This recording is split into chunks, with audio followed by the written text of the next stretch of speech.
Salut, bonjour à tous et à toutes. Heureux de vous retrouver ce matin sur Cadence Matinale. C'est un rendez-vous. Au-delà de tous les rendez-vous que vous avez pu noter dans votre calepin, parce qu'il y en a qu'on vous a proposé tout de suite avant cette émission, cela participe aussi de notre volonté de vous faire rester connectés sur Equinox Télévision. Nous allons rentrer dans une autre sphère maintenant et donner officiellement le temps des programmes sur Equinox Télévision, lequel temps commence par cette grande partition matinale. Je dis bien grande partition et j'y pèse mes mots, simplement parce que vous allez tout au long de ces 2 heures, un peu plus de 15 minutes consacrées à ce programme, vivre l'actualité comme si vous y étiez. Nous allons vous offrir une palette d'informations d'ici et d'ailleurs. Nous allons vous offrir également la possibilité de vivre de près quelques instants précis autour des informations précises dans des secteurs précis. Et bien voilà, c'est tout le Cadence matinal avec bonne humeur, beaucoup de belle musique également, des notes qui vont accompagner vos premiers pas de la journée, en espérant que vous avez bien dormi, que vous êtes bien réveillé, que vous vous êtes donné l'essentiel, le plus nécessaire pour commencer votre journée. Eh bien, autour de Emos Fangor, réalisateur de ce programme, toute l'équipe vous dit bonjour, bienvenue. Et Cadence matinale commence par Internet, programme consacré à l'information sur le net.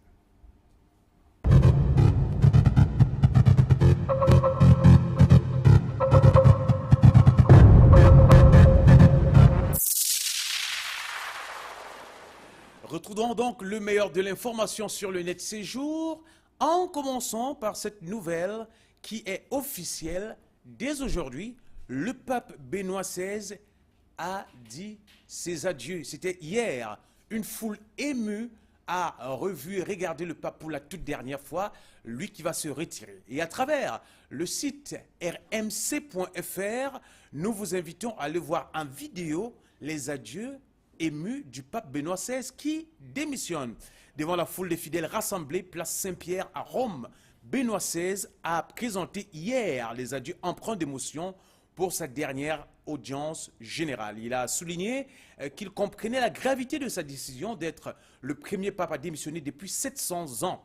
Vous allez donc revivre, si vous allez sur rmc.fr, l'essentiel avec ce qu'on a pu noter comme actualité. Benoît XVI a présenté ses adieux. Il dit, notamment, je vais le citer à travers cette phrase, « Pour le bien de l'Église, j'ai pris cette décision en pleine conscience de sa gravité, de sa rareté, mais aussi avec une profonde sérénité d'esprit. » C'est une déclaration du pape Benoît XVI devant la foule des fidèles rassemblés place Saint-Pierre. Bien qu'ayant renoncé à ses fonctions, Benoît XVI a dit qu'il resterait au service de l'Église par la prière. Il a demandé aux fidèles de prier pour les cardinaux qui auront la lourde tâche de lui choisir un successeur, ainsi que pour le successeur qu'ils auront choisi, quel qu'il soit. Sur rmc.fr, www.rmc.fr. Je rappelle, www.rmc.fr, vous serez édifiés. Vous allez voir cette vidéo. Bon, nous allons vous proposer une vidéo également qui retrace les derniers jours du pape, justement, à la tête de l'Église catholique. On va regarder ce que cela offre. Je crois que c'est un document qui nous est offert par euronews.fr. On regarde. Le calme, avant un déferlement annoncé, place Saint-Pierre. C'est aujourd'hui que Benoît XVI doit faire ses adieux. La dernière audience d'un pape qui, après 8 ans de pontificat, estime ne plus avoir la force d'exercer sa fonction. 50 000 personnes ont demandé à assister à l'événement, mais la foule devrait être beaucoup plus nombreuse. Hier, Benoît XVI a consacré sa journée à la prière et aux divers préparatifs. Après l'audience générale de ce mercredi, il doit rencontrer jeudi plusieurs cardinaux avant de s'envoler pour Castel Gandolfo, au sud-est de Rome. C'est là qu'est établie la résidence d'été des papes. La vacance du Saint-Siège sera donc effective dès demain soir et le conclave aura alors entre 15 à 20 jours pour se réunir. Près de 120 prélats, appelés à élire le successeur de Benoît XVI, ont déjà amorcé les consultations. Un chapitre. On en saura davantage dans les prochains jours autour du conclave que vont tenir les cardinaux. Et on espère bien, pourquoi pas un pape noir? On veut bien rêver un pape noir, d'un pape noir à la tête de l'Église catholique. Ce serait très bien. Place aux États-Unis et relations France-États-Unis, les grands projets de Kerry, l'Européen, entre guillemets. C'est un temps quand même réel que nous offre aujourd'hui un site et non des moindres, relayé par l'actualité ambiante qui nous permet justement de rester en phase avec cette dernière actualité. Dès sa visite de John Kerry en France, Est-ce que parce qu'il a vécu à Berlin, enfant, parce que son père, diplomate, était en poste en Allemagne, qu'il passait ses vacances en France avec ses grands-parents, qu'il revient souvent en Bretagne voir son cousin écologiste, Brice Lalonde, ou encore John Kerry aime l'Europe. C'est même le secrétaire d'État le plus tourné vers l'Europe que les États-Unis aient eu depuis longtemps. Le nouveau chef de la diplomatie américaine, qui parle très bien français, affiche des grandes ambitions sur le sujet et semble bien déterminé à lisser son empreinte dans l'histoire. Je voudrais rappeler qu'en décidant de démarrer son mandat par cette grande tournée de 11 jours qui le conduira à Berlin, au Moyen-Orient, il veut clairement afficher un nouveau cap, son marathon, qui passe par la Grande-Bretagne, l'Allemagne, la France, l'Italie, la Turquie et l'Égypte. L'Arabie Saoudite, les Émirats Arabes Unis et le Qatar se veut le symbole d'une nouvelle ère diplomatique réinstaurant un partenariat avec l'Europe sur les grands dossiers de crise. Eh bien, au menu du programme militaire iranien, le Mali, la Syrie surtout, le dossier délicat sur lequel il a déjà été critiqué pour avoir continué à soutenir Bachar al-Assad durant les premières semaines du conflit avant de faire volte-face. Il espère également, je voudrais dire, faire bouger le dossier israélo-palestinien à nouveau dans l'impasse et réchauffer les relations avec la Russie, plus froides que jamais. Bref, le nouveau secrétaire d'État a eu beau dire qu'il s'agit d'un voyage d'écoute, il affiche des grandes ambitions. C'est contenu dans le nouvelobservateur.com.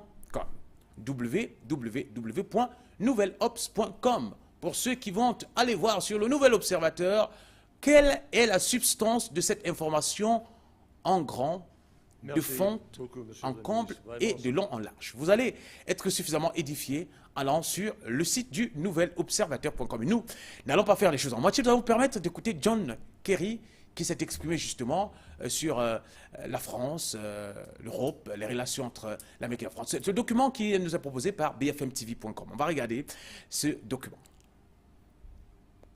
Merci beaucoup, Monsieur le Ministre. Vraiment, c'est chaleureux et je vous remercie beaucoup pour votre accueil aujourd'hui.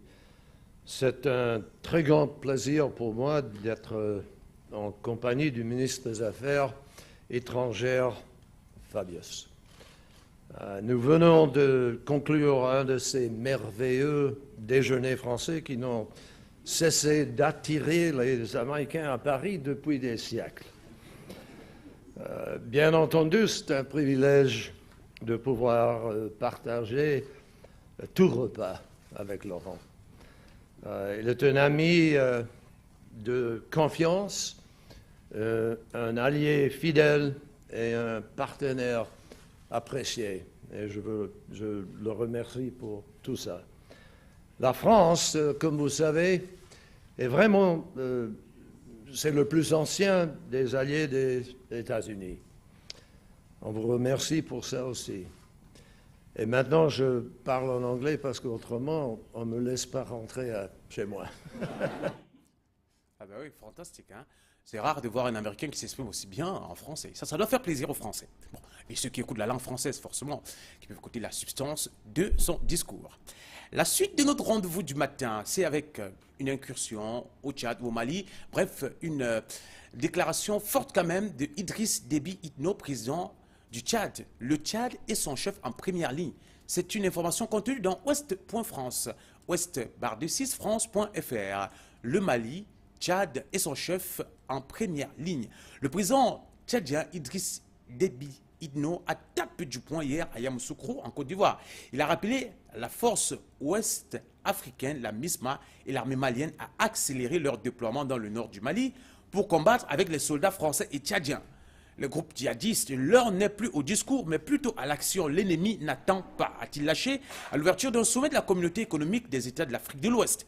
Nous appelons l'état-major de la CEDEAO à plus de célérité en accélérant l'envoi des troupes dans la zone libérée. La MISMA ne déploie dans la zone les plus calmes du Mali que la moitié des 8000 hommes promis. Seul le contingent nigérian présent à Gao et a pour l'instant fait coup de feu.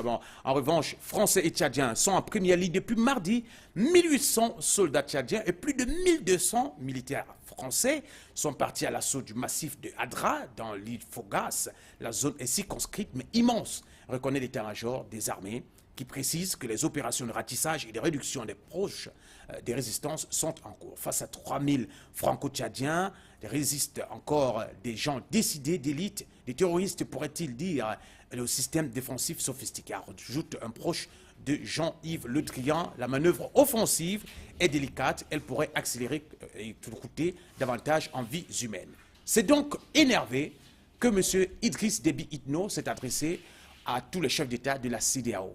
Allez au combat comme les soldats tchadiens, arrêtez de faire des discours. Information contenue dans ouest-france.fr. ouest-france.fr, www.ouest-france.fr, et vous serez suffisamment édifiés. Nous allons très rapidement aller en Guinée, si vous voulez bien, à travers romandie.com. Nous vous offrons cette alerte Guinée. 130 blessés lors d'une marche d'opposants à Conakry. Ces 130 personnes qui ont été blessées, dont 68 policiers gendarmes, mercredi à Conakry, dans des affrontements lors d'une marche d'opposants réclamant la transparence aux élections législatives prévues le 12 mai en Guinée. Conakry, eh bien, ça a été annoncé par le ministre guinéen de la Sécurité. Ce bilan a été établi en collaboration avec les divers établissements hospitaliers de Conakry où ont été admis les blessés, a précisé le ministre. Maramani Sissé à la télévision nationale. Un précédent bilan du gouvernement faisait état de 51 blessés, dont 23 policiers et 28 civils. Information contenue dans romandie.com, www.romandie.com. Nous sommes assez outillés, suffisamment édifiés autour de quelques faits d'actualité que nous avons pu récolter pour vous ce jour à travers Internet, le rendez-vous traditionnel du matin pour donner le ton de l'actualité internationale. Place à la météo de Florian Frandio.